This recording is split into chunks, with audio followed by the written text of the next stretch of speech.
National Security Advisor Jake Sullivan says the U.S. will continue to protect its assets in the Middle East, even as a risk of a wider conflict is very real. Listen to this. If American troops are attacked by Iran and its proxies, we will respond. We did respond. If attacks continue, we will respond. And I think the Iranians understand our message. And we, of course, are taking every measure necessary to protect our forces, to increase our vigilance, and to work with other countries in the region to try to keep this conflict that is currently in Israel and Gaza from spinning out into a regional conflict. But the risk is real, and therefore our vigilance is high. And the steps that we are taking to deter that and prevent that are serious, systematic, and ongoing. Yeah, his comments come after U.S. fighter jets hit back at two facilities in eastern Syria used by Iran and its proxies after sustaining a series of attacks against U.S. troopers in the region. The U.S. airstrikes were carried out against a weapons storage facility and an ammunition storage area used by the Islamic Revolutionary Guard, another group of terrorists. Join me now for more, Lieutenant Colonel Alan West. Colonel, good to see you as always. Always a pleasure to be with you, Steve. Thank you.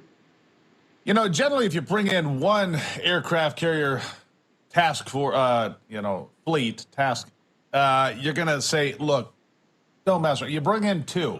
It's a lot more than don't mess around. It's like, we're serious. We can contribute to a sustained air battle. We've got nuclear weapons available. We've got everything, our entire arsenal. And by the way, the Pentagon announcing today a brand new nuclear weapon. Timing is interesting, isn't it? The United States making it clear right now with two carrier battle groups.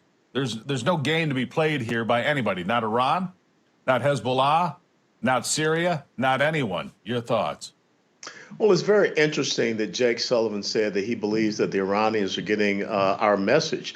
The message that they are getting is that we, ease back on the sanctions, so they became oil rich. The message that they are receiving is that we are more so concerned about, restraining Israel and instead of going after this terrorist organization.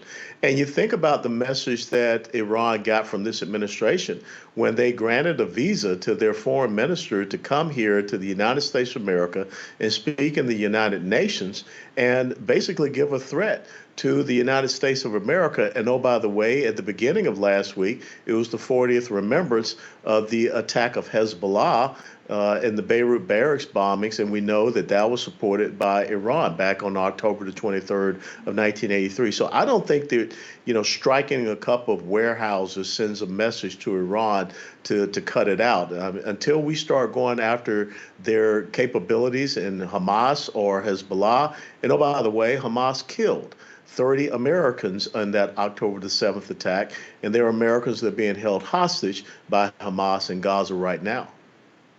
Let me ask you about the wild card in all of this. It keeps percolating, bubbling to the surface. That's President Erdogan of Turkey. Turkey, 1 million people in the streets over the weekend, claiming and praising Hamas and giving support and rallying in favor of the Palestinians. Turkey saying that it will treat Israel as having committed war crimes. Is Turkey on the verge of not being in NATO? I mean, honestly, how can you have one country that goes against the rest? One country that declares that terrorism is apparently okay. And Erdogan, who has extended his term of president indefinitely, basically for life. Yeah. How dangerous is Turkey at this point? And what kind of a wild card do you see them as, Lieutenant? Well, back upon a time, Kemal Ataturk meant for Turkey to be a secular Muslim nation. This President Erdogan has completely taken it in a different direction. He is the reason why you saw all of those fighters be able to come in and support ISIS. And he is looking at, once again, restoring his dominance or his position there in the Middle East by going against Israel. So we have to be concerned about Turkey. Turkey should not be a part of NATO. As a matter of fact, Turkey has done weapons programs with Russia to include the S-300 surface-to-air missile system. So Turkey is not on the side of the United States of America, definitely not NATO, and certainly not Israel, and that should be a grave concern. It should be a grave concern because we're in a position here. Look, we've got the two carrier battle groups. We've got Iran threatening to come in more forcefully. We've got Hezbollah wanting to come in from the north. We're right here with a tinderbox We're right. Any spark here could go wrong. You got the Chinese flying within 5 meters of the wings of American military aircraft. You've got Russia with, Muslims rushing a plane at the airport over the weekend, trying to find the Jews to drag them out. I mean, we've got any place a trigger could go off. Are we in position to deal with that, Colonel? I do not think we're in a position to deal with that. The men and women in our military, yes, but not this administration. So from a policy perspective, from a strategic perspective, no. And the reason why you see this tinderbox all across the world is because of the weaknesses this administration has evidenced ever since the debacle of a withdrawal from Afghanistan.